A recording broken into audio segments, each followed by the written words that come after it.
Jack Bradley and Matt Serfass in the studio with us. They're organizers and supporters of the disc golf course coming to Danbury. I wanted to address something very important here that we don't want to miss. Does your community actually believe I'm into scrapbooking? It seemed like it. It did.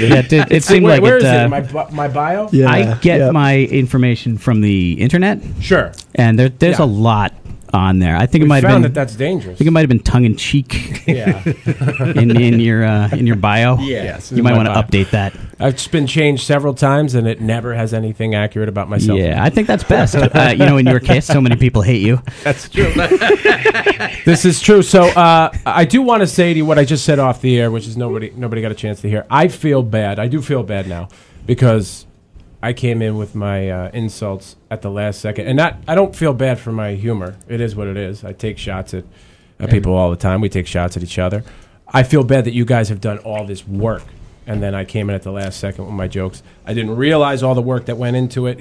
Matt's got piles of it over here.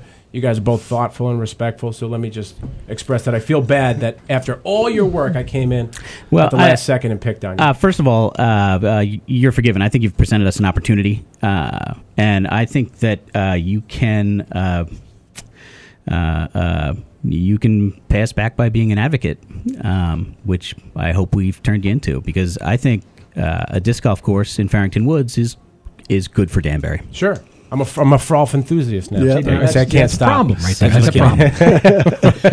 I think the neo-hippies were the most upset. The turtle therapy, everybody seemed to like that, even the people who hated me. I mean, it went international. My brother, who lives in Canada, called up the other day at work, and he asked if the neo-hippie was in. Right. I mean, you've gone international. He is always out. See, I'm curious about that because I know a lot of the people who were angry at first were with you guys working hard on getting this thing going. That I can understand. It exploded, though. Yeah, it became a thing of people that don't listen to... Were either one of you familiar with the show beforehand? Yeah. So I've been in New Fairfield, my family, since 1971. Okay. So let me ask, where are you now?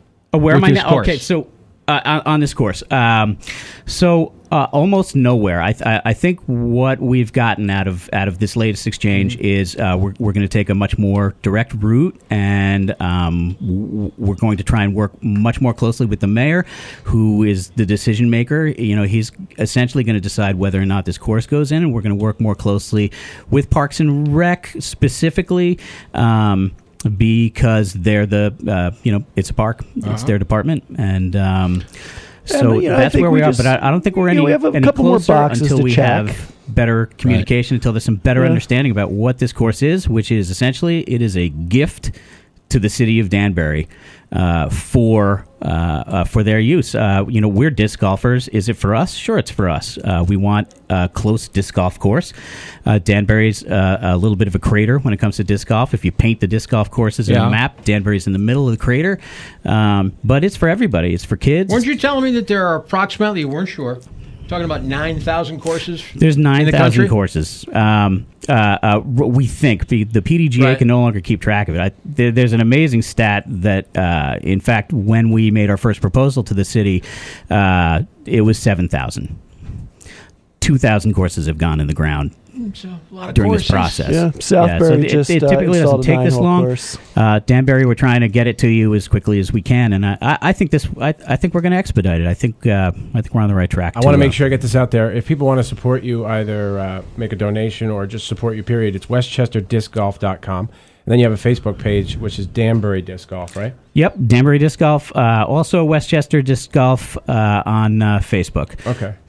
If we get into a situation where we need support and we need people to show up at meetings, I don't think we will, but Danbury Disc Golf on Facebook will be the place to get information there. Cool. Did we get everything important in? I think so. Anything else? No, I think that's all the important stuff. Are we all getting along? Is it kumbaya time or what? We'll see. I'm ready to play. Well, Jack, you wanted to invite them to play, right? I mean, Oh, this is funny. So Jack asked me last night. Yeah, so I'm making an offer. I've been told that I'm going to get turned down, but here's my offer. I know you said disc golf was boring. I want a chance to show you that it's fun. And here's the offer. Do you have a charity that you support? Yeah, well, we're big with the Hillside Food Outreach. That's the Yeah. that's the real big one. Awesome. Okay. So disc golf in general, nationwide, is huge on hunger-related charities. We do a lot for Food Bank for Westchester. Here's my proposal. You come play around in disc golf with me Okay. at FDR State Park in Yorktown Heights, about 45 minutes away. Okay. And at the end of the round, if you still think disc golf is boring and without value, You dirty son of a bitch. Wedge will donate $500 to the charity of your choice. Okay. But if you have a good time and you think disc golf has merit and anybody can enjoy the sport and it's a true athletic endeavor, then Wedge will donate $500 to the charity of our choice. Wedge's money either way. So it's a win-win. It's a win-win. It's a win-win I have to- charity. Okay, hold on. Hold the phone. There are a couple of criteria here that I have to ask questions about before he'll join. Yes. us. First of all, are there snacks involved? There are snacks. Is there booze involved? Should there be? Good question. And number 3, how long does a round of disc golf take? About 2 hours. Yep. That's not too bad. Right. That's All right. my limit is 2. You know me. Yeah. 2 hours and I have to move on to This the next is what section. makes disc golf great versus traditional golf. Yeah, which is 4 to 5 hours.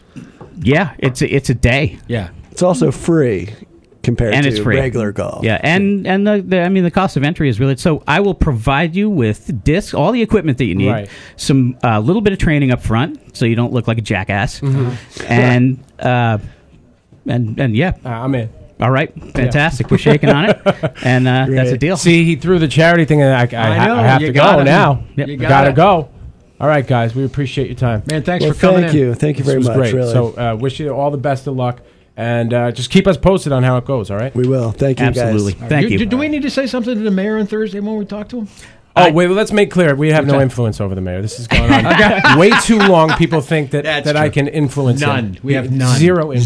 Zero. Okay. I think you could just tell them that you believe that it's good for Danbury. Yeah, that's all we need. As from we you do. guys. All right. All right. Thank Everybody you, got Jack. their Thank you, Matt. guys. therapy turtles. I left my therapy turtle at home, actually. I told my son Charlie that I needed his turtle last night, and he brought it to me, and he said, "What's it for?" And so I had to explain the whole thing. Yeah. And he was, and I called it a therapy turtle, and he heard all that, and was like, are you going to hurt him? Is he going to be okay? Jack and Matt, thank you for Thank your you time. again, Appreciate it. gentlemen. Come out We here. appreciate it. Appreciate it. 8:57, Ethan and Lou, I-95.